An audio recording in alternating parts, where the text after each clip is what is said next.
Hi guys, Knife Detector here. And you know what I'm thinking, guys? I'm thinking canoe knives. I'm thinking canoes. I'm thinking canoes, kayaks, gunboats, whatever you want to call them. That's what I'm thinking.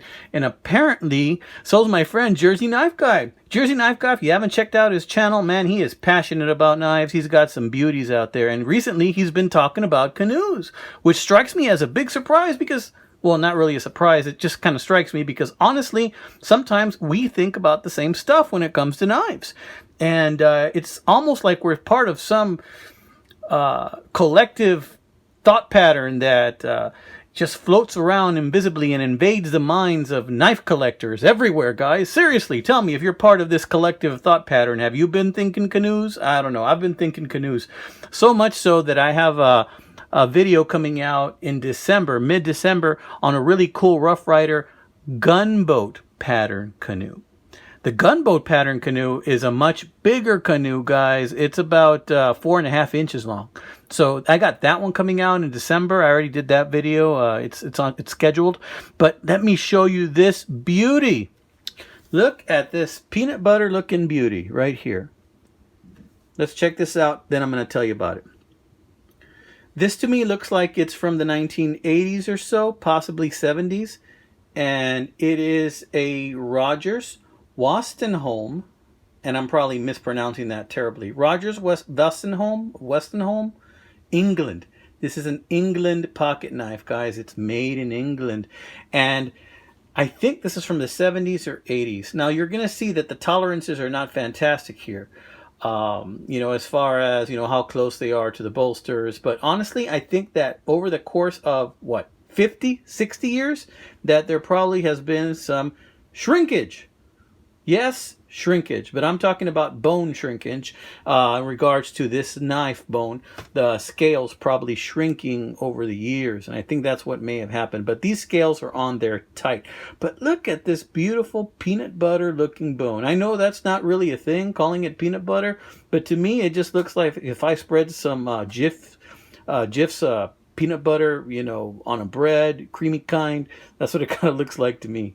But look at this beautiful knife, guys. Now, this is also a Parker Frost. This is a Parker Frost, and this is a Rodgers Wostenholm. So they made this in England. This comes all the way from across the Atlantic Ocean, guys. It's a beautiful knife. Oh, man. This is a joy to have in your pocket. Let me tell you, usually I stay away from canoes because they're too small. Some of the canoes that I come across out there are 3 inches. This is 3 5/8 inches. And at 3 5/8 inches, that's probably just the smallest canoe that I can tolerate. They need to be bigger for me to carry canoes, really. And I don't know. I've generally stayed away from the canoe pattern because I think to myself, if you're going to make a knife like this that's going to hide the joints like they do in another cool pattern like the copperhead, but on both sides, you're hiding the joint so it doesn't get caught, so this little bit doesn't get caught in your pants, which I never have an issue with anyway. But, if you're going to do that, why not just turn it into a sunfish? Or why not just turn it into an elephant toe? Or why not just turn it into a sleeve board? Those are the kind of thoughts that cross my mind, right? But anyhow, check out the craftsmanship here. Brass spacers, very nicely done. I tell you what, the only issue I have with this knife is there is a little bit of spacing issues there, but I think it's due to shrinkage. Okay, guys. So anyway, check it out. Beautiful. Now let's tell this knife story here. Let's see what we can tell. This knife wasn't carried too much. This knife sat in the closed position for a long time. And you know how I know that? I know that because look at this line right here. There is some micro pitting on only the top part of this blade. Do you know what that tells me? That blade was closed for a very long time and did not get a lot of use. I'm still working on getting this knife sharp enough to where I like it. Because honestly, when when I started to see how sharp it was, the blades were not sharp at all. I've already done like 50 passes on each side of the blade with my diamond easy lap rod that I have, and it's barely getting to where it's acceptable, honestly. I've even used a stone on it as well. I still have probably an hour or two to go in trying to sharpen this booger, because this is what I think happened with this knife. I think this knife was pocket carried for a while, not too long, and then they just kind of let it sit somewhere. And they would use it off and on, but they never sharpened it. I don't believe this knife was ever sharpened, which is great for me, because that means the blades still have their whole life ahead of them, guys, and they can spend it with me. So look at this little beauty. Look at this peanut butter beauty, I'm going to call it. So I tell you what, wanted to share this with you guys. Oh, how much did I pay for it? I bought it on eBay. The seller made me an offer of $30, and I took it because I had seen these Rodgers Wostenholms go for like between 50 and 100.